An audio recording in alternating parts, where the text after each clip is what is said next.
মায়াপুর। এই মায়াপুরেই আছে ইস্কন মন্দির, আর এই ইস্কনে আপনাকে স্বাগত। এটি বিশ্বভক্তদের একটি রাজধানী এবং মহাপ্রভু শ্রী চৈতন্যর জন্মস্থান। পশ্চিমবঙ্গের গঙ্গার পবিত্র তীরে অবস্থিত মায়াপুরের ইস্কন মন্দির বিশ্বের নানা প্রান্ত থেকে ভক্তদের আকর্ষণ করে। এখানে আপনি পেতে পারেন ঈশ্বরের অপর শান্তি, হৃদয়স্পর্শ কীর্তন এবং শ্রী কৃষ্ণর শুদ্ধতম উপদেশ। আসুন, এই পুরো মায়াপুর আমি আজ আপনাদের ঘোরাতে চলেছি এই ভিডিওর মাধ্যমে। যারা যারা মায়াপুর যেতে চান একদিনের ছুটিতে, তারা এই ভিডিও দেখে একটা ভালো আইডিয়া পেয়ে যাবেন। কত টাকা লাগবে, কত খরচা হবে, কিভাবে যাব, এই সব ছোট থেকে ছোট তথ্য আমি এই ভিডিওতে আপনাদের সাথে তুলে ধরার চেষ্টা করব। আসুন, এই ভিডিওটা শুরু করি আমাদের শহর কলকাতা থেকে।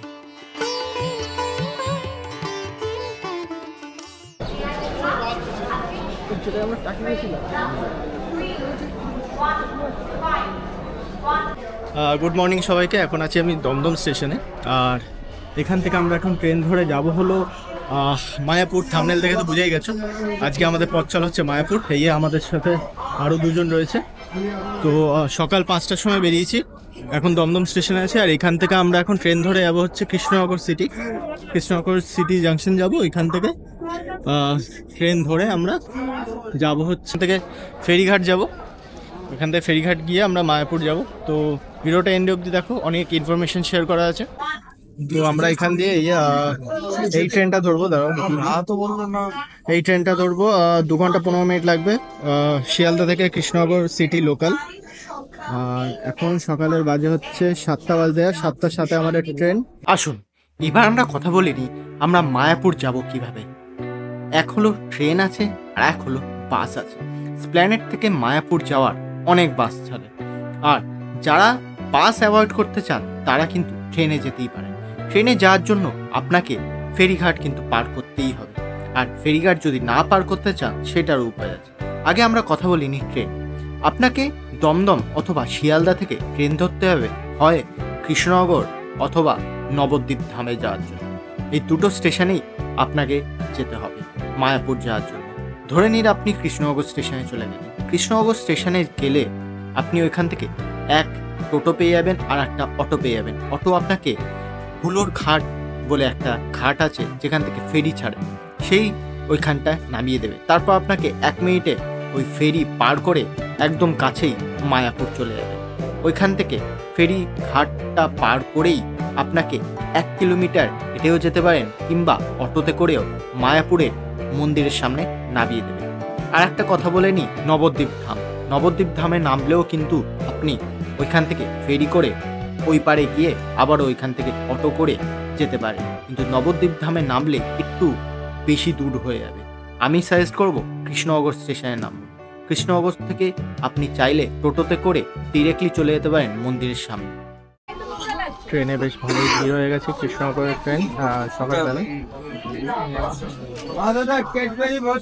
এই কিছু অবস্থা এখন কৃষ্ণনগর ট্রেন। এখন বাকি সকাল 7:30।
তো এখন বাজে ঘুরে কাটা 9:30, আর আমরা এসে পৌঁছেছি হচ্ছে এখন কৃষ্ণনগর সিটি।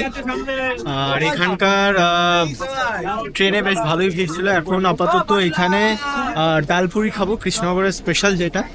ট্রেন এসে গেছে, 9:30 বাজে এখন। ডালপুরি খেয়ে তারপর আমরা ফেরিঘাটের উদ্দেশ্যে যাবো। ওইখান দিয়ে আমরা ফেরি নিয়ে তারপর যাবো মায়াপুরের যে ঘাটটা। তারপর কৃষ্ণনগর থেকে ডালপুরি ব্রেকফাস্ট করে নিয়ে বেরিয়ে পড়ুন স্টেশনের বাইরে। বাইরের দিকে গিয়ে অটো নেবো, অটো ভাড়া করে আমরা যাব হচ্ছে হুলোর ঘাট, যেখান থেকে ফেরি নিয়ে আমরা ওই পারে যাবো, নদী পার করে, নদীটা পার করে ওই পারে যাবো। তারপর ওইখান থেকে আরেকটা আমাদের টোটো নিতে হবে। যাই হোক, এখানটা কৃষ্ণনগর স্টেশনের বাইরে বেরিয়ে আগে আমরা একটা অটো ভাড়া করে নিই, দেখি কত কি নেয়। স্টেশনের বাইরে দেখতে পারবেন অনেক অটোওয়ালারা হাঁক দিচ্ছে মায়াপুর যাওয়ার জন্য। বেশিরভাগ কিন্তু 80 টাকা করে নেয় মায়াপুর যাওয়ার জন্য। যদি আপনারা কম জন থাকে, মানে 5 জনের কম হয়, তাহলে কিন্তু আপনাদের অটোতে বা টোটোতে অনেকক্ষণ অপেক্ষা করতে হতে পারে। আমি বলবো মায়াপুরে যাওয়ার জন্য অনেক উপায় আছে। এক হলো এই একদম স্টেশনের বাইরে বেরিয়ে টোটো দেখতে পারবেন, ওই টোটো আপনারা নিতে পারেন। আমি বলবো টোটো না নিয়ে আপনি একটুখানি এগিয়ে এসে দেখতে পারবেন একটি অটো স্ট্যান্ড। সেই অটো স্ট্যান্ডে শেয়ারের অটো পাওয়া যায়। সেখান থেকে 30 টাকা পার হেড দিয়ে আপনারা খুব অনেক কম খরচে হুলোর ঘাটে পৌঁছে যেতে পারবেন। তো আমরা এই মুহূর্তে হুলোর ঘাটের একদম সামনে চলে এসেছি। এখান থেকে আমরা যে টোটোটা নিয়েছিলাম না, ওইটা টোটোটা খুব ঝামেলা, মানে এখানে টাকা পয়সার খুব একটা ঝামেলা। এখানে মানে একজন এক একটা দাম চায়। তো আমি বলবো বার্গেনিং করে নিয়ে তারপর ঠিক করতে, সেটাই বেস্ট হবে। আর এইটা হচ্ছে হুলোর ঘাটের রাস্তা, যেখানে আপনাকে টোটো বা অটো না হবে। সেখান থেকে আপনাকে একটু সামনে এসে ডান দিকে একটা রাস্তা আছে, ওইটা নিতে হবে। আর এখানে গ্যারেজ আছে, আপনারা যদি বাইক টাইক নিয়ে আসেন এখানে বাইক রেখে তারপর ওই পারে যেতে পারবেন। তো যাওয়া যাক। এটা মায়াপুরের ওই ঘাটে না, হচ্ছে 3 টাকা করে। এই সময় এখনো 3 টাকা করে। এটা হচ্ছে ঘাট।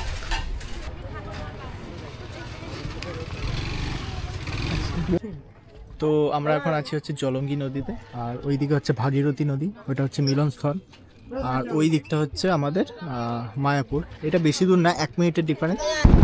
আর এখানটা হচ্ছে মায়াপুর। এই ঘাটটা এখান থেকে খুব বেশি করে 1 মিনিট লাগবে।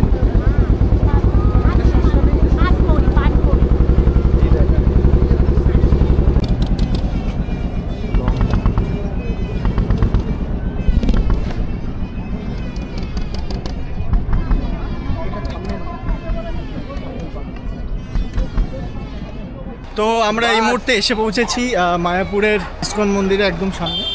আর এখান থেকে আমরা টোটো নেবো। এখান থেকে চন্দ্র উদয় মন্দির যেটা, সেটা 1 থেকে 1.5 কিলোমিটার।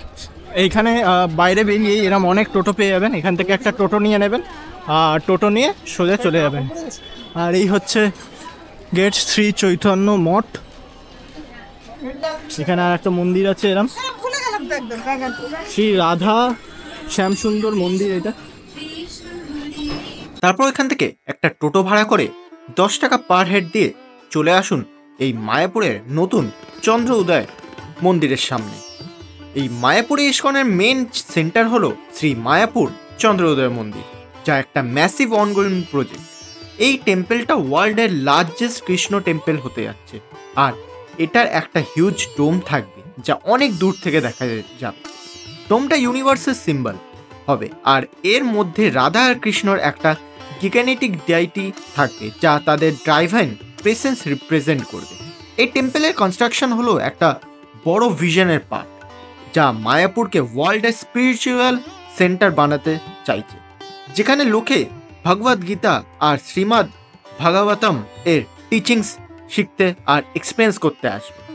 প্রজেক্টটা স্টিল আন্ডার কনস্ট্রাকশন, আর world wide devotees financial and spiritual help করছে। মায়াপুরের ইতিহাস শুরু হয় 500 বছর আগে, যখন লর্ড চৈতন্য মহাপ্রভু এখানে জন্মেছিলেন। তারপর থেকেই এই মায়াপুর হয়ে ওঠে ইস্কনের একটা খুব বড় একটা পার্ট। তারপর থেকেই এখানে ভক্তদের আনাগোনা লেগেই আছে। আর বলা হয় বেঙ্গলের সবচেয়ে বড় মন্দির এই মহাপ্রভুর চৈতন্যদেবের এই ইস্কন। আর এখানে দেখার জন্য অনেক কিছু আছে। একদিনও এখানে কম পড়তে পারে। এই জন্য আমি বলবো সকালে এসে বিকেলে বেশ ভালো করেও কিন্তু আপনারা ঘুরতে পারেন যদি আপনারা এই ভিডিওটা পুরো এন্ড অবধি দেখেন। আর এখানে রয়েছে অনেক ধরনের ভবন। মন্দির কখন কটা দিয়ে খোলা থাকে সে সব এখানে আমি দিয়ে দিলাম। আর মহাপ্রসাদের জন্য এখানে কিছু এমন স্টোর রয়েছে যেখান থেকে আপনি টিকিট কেটে কিছু টাকা বিনিময় আপনারা পেয়ে যেতে পারেন এই মেনুতে দেওয়া মহাপ্রসাদগুলো। আর এই মহাপ্রসাদগুলো নেয়ার জন্য কিছু টাইমিং আছে, যে টাইমিংগুলো আমি আমার এই ভিডিও ডেসক্রিপশন বক্সে লিখে দিলাম, অবশ্যই দেখে নেবেন। মায়াপুরে থাকার জন্য আছে অনেক জায়গা, যেমন কোচ ভবন, লোটাস ভবন, চক্র ভবন, গদা ভবন। এই সব যেসব বুকিং করার জন্য আমি লিঙ্ক দিয়ে রাখলাম এই ভিডিও ডেসক্রিপশন বক্সে। আপনারা চাইলে ওই ভিডিও দেখে ওই ডেসক্রিপশন বক্সে গিয়ে আপনারা এই ভবনগুলো বুক করতে পারেন। অনেক কম খরচে আপনারা কিন্তু এখানে থাকতে পারেন। এই ইসকন মন্দিরের ভেতরেই একটা রেস্টুরেন্ট যেটার নাম হচ্ছে গোবিন্দাস, ঠিক আছে। এই রেস্টুরেন্টটায় আমরা এসছি, একটু হালকা কিছু খেয়ে নিচ্ছি। ও আর আমি ক্ষীর খেয়ে নিচ্ছি। ক্ষীরের টেস্ট কেমন? ভালো, হেভি, মানে এখানকার গরুর দুধের নাকি, বেশ ভালো, কালারটাও ভালো, খুব বেশি কিন্তু মিষ্টি না। আর ও নিচ্ছে পাস্তা, রেড সস পাস্তা। এটা খেয়ে নিয়ে মন্দিরটা আমরা ঘুরে নেবো, কারণ মন্দিরটা বেশ বড়, একটু সময় লাগবে। এখানকার কোনো মন্দিরে কিন্তু ভিডিওগ্রাফি বা ফটোগ্রাফি স্ট্রিক্টলি প্রহিবিটেড। কোনো ধরনের ভিডিওগ্রাফি বা ফটোগ্রাফি আমি কিন্তু ভেতরে গিয়ে করতে পারছি না। এরপরে আমরা যেসব মন্দিরগুলোতে যাব, যেসব মন্দিরে আপনারা সাইট সিনে যাবে, সেই সব কিন্তু আপনারা ভেতরে গিয়ে কোনো ধরনের ফটোগ্রাফি ভিডিওগ্রাফি করতে দেয় না। আপনারা চাইলে বাইরে থেকে ভিডিওগ্রাফি ফটোগ্রাফি করতে পারেন। আমরা এই মন্দিরটা দেখে নিয়ে আমরা বাইরে গিয়ে একটা টোটো ভাড়া করে আমরা বাকি কিছু সাইট সিন করতে বেরিয়েছিলাম মায়াপুর। 5টা আপনাকে পয়েন্ট ঘোরাবে, তার জন্য 400 টাকা ওরা কিন্তু চার্জ করে। অবশ্যই বার্গেনিং করে নেবেন, কারণ বার্গেনিং করে নিয়ে কিন্তু ওই 400 টাকা আমরা 300 টাকায় করে এনেছিলাম। আপনারা চাইলে আরও কমে ওইটা করে নিতে পারবেন। ওই 5টা পয়েন্ট দেখে নিন, চলুন।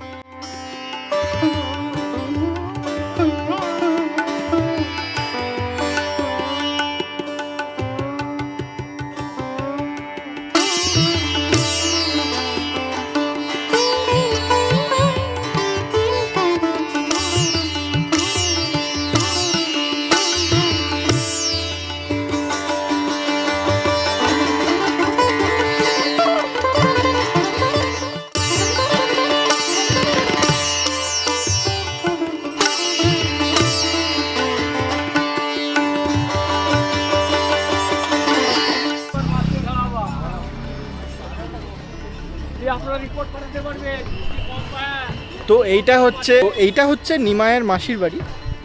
অনেকটা বড় জায়গা। ওইখানে আমি দেখালাম যে কিছু প্লেস রয়েছে, এখানে পুরো একটা ম্যাপ করা রয়েছে কোথায় কি প্লেস। এখানে আই থিঙ্ক কিছু একটা অনুষ্ঠান হচ্ছে, এই জন্য প্যান্ডেল করা আছে। এই সোজা গিয়ে ওই দিক দিয়ে বেরোতে হবে, বেশ অনেকটা রাস্তা। আর রোদ আছে বেশ ভালো আজকে। এই এখানে আছে ভিজিট, কিছু কিছু প্লেসের জায়গা রয়েছে।